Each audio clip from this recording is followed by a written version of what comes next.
Bitches,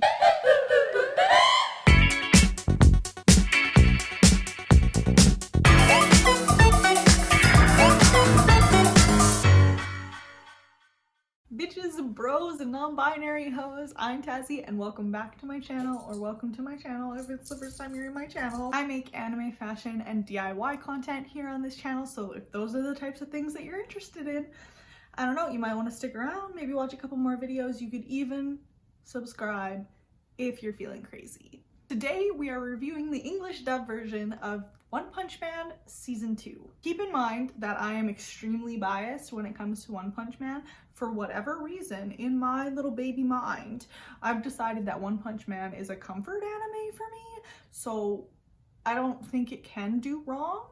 You may disagree with me on some of my points. I expect that. Honestly, I am totally okay with criticism. And if you have differing views, I recommend that you put them in the comments. I want to have a conversation about it, as long as we're being civil. And to remember that more anime fans means more anime produced, and I think we can all agree that we want more anime. Okay, so let's be civil. To give a brief synopsis on One Punch Man, if you haven't seen the first season, never heard of it, don't know what it is, One Punch Man is a series that was originally written by the artist that goes as One, set in a futuristic Japan where heroes are needed and are registered and paid because of an influx in villain and monster activity. I'm sorry if you can hear those sirens. I live downtown. The story centers around a hero named Saitama who has become so powerful that he is disinterested and apathetic, basically. After I did all of my calculations very mathematically and scientifically, I came to the conclusion that the overall rating for the show from me was 6 out of 10. And I know what you're thinking. You just told me you're gonna be biased. Well, even my bias cannot save some of the shit that was going on. I'm trying to be analytical about this, okay? I rated this show based on 5 factors that I've personally find the most important when I'm watching an anime, and those factors are audio and art style, character design, the power system, character development, and finally the plot. So let's dive a little deeper into those things. Getting right into it, starting off with audio and art style, I gave this a 7 out of 10. The music is always really on point in this series. The original One Punch Man opening gave me shivers the first time that I heard it. The music's on point. Also in this season, I noticed that there was some particularly excellent sound effects. The one that jumps out in my mind is a My Mask's punch. He punches a monster in the head and it does like a gun being cocked, and it's so funny and good, and I loved it so much. If I find a clip of it, I will put it in here.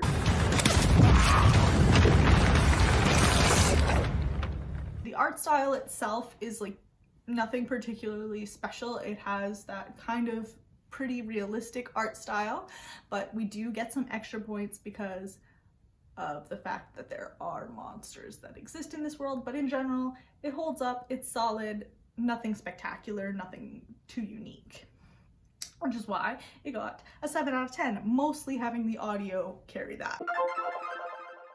Next, we have character design. The reason that this is in here is so fucking petty. So basically, this guy on TikTok told me that it was stupid that girls only watch anime for the cute outfits and the cool outfits. And obviously that guy was stupid. But it got me to thinking, like, that's actually a major reason why I watch anime. And it's not stupid, and let me tell you why. These characters are drawn to look cool on purpose, especially in shows like this where they have monsters. You're gonna tell me that they didn't try to make them look cool on purpose? I don't know. It's very important to me, so let's talk about it. First, Genos. He has always got the drip. I don't know, the way that his robotics are drawn is just very, very cool to me. I love the way that his robotics evolved in this season, and I love the way that they're animated. I think it's very, very cool. Next, let's talk about Garo. So his hairstyle is a lot. Moving on to the outfit, it's really, really simple, but it makes sense if you think about the context of the fact that he is a homeless martial artist. Then the outfit really pulls, you know what I mean? Just in general, the humans are pretty boring looking, so let's talk about the monsters because I'm here for the monster design. So DOS, aka Monster Princess, is an S&M queen with a power that goes with her look. They kind of put her into the cliche of like a femme fatale temptress, but I don't really hate that cliche, I'll be honest. I thought that her character had, I don't know, it was like a good balance of like female empowerment versus like fan service for her outfit. So I was okay with it, but I understand if other female presenting people like were offended by the cliche. It just personally did not bother me. Next, let's talk about Sentachoro. I fucking love Sentachoro. I thought he was so cool. The idea of like a living disaster is so good. Oh my gosh. And the color choice was really, really good for me. The purple was very striking and different, but still kind of made sense for the fact that he was a bug. I mean, not really. There aren't any like purple bugs, but you know what I mean. Maybe you don't, I don't know. Also, the like old decrepit grandpa face just does it for me. I just think it is so funny and scary and creepy at the same time. Excellent. Want to mention that he looks way cooler in the manga. Like, way cooler. I'm not usually the type of person that's like, the manga is so much better than the anime. I'm not usually that bitch because I love anime and I watch a lot more anime than I read manga. But in this case, when it comes to art style and character design, the manga for One Punch Man just wipes the fucking floor with the anime. So if you're really into art, I recommend the manga. Other than that, I think the story is pretty well the same, so it's up to you. Next, moving on to power systems. So in One Punch Man, there are several conflicting power systems that none of them are really particularly well explained. So it's different from most of the shonen that I watch that usually have like a very structured power system that's like very thought out. One Punch Man might be very thought out. I don't know what one is up to, but it's just not explained very well, any of them. Some of the power systems include psychic power, martial arts, robotics, obviously, and then whatever the fuck is going on with Saitama. I just want it to happen. Maybe in future seasons we'll get the explanation we deserve. Okay, moving on to character development. So starting off with the main character, Saitama. In this season, we had some growth for him where he was challenged, had his motives and goals challenged by one of the friends that he made in this season. And I thought that was really cool because Saitama was starting to get into a loop where I'm too powerful, I'm bored. I'm too powerful, I'm bored. Him realized that he could have motivations and goals outside of being powerful was really interesting, and I think it did wonders for his character and making him more human. Genos also had similar realizations to this. They were just less significant to me personally than what Saitama was going through. Next, King. We got to meet him and get to know him in season 2, and I was really happy with what they did with his character. The way that they portrayed his inner dialogue I thought was really funny. The way that they explained the King engine I thought was very charming. Oh my gosh. I enjoyed that he grew a friendship with Saitama. I always love friendship. It's very cute and wonderful to me. I love my friends, and seeing friendships develop in the television series that I'm watching is always very welcome. King also showed like the human side to these heroes, because a lot of the heroes are like larger than life, not scared of anything, blah blah blah blah blah. And King is very, very human, especially in his inner dialogue.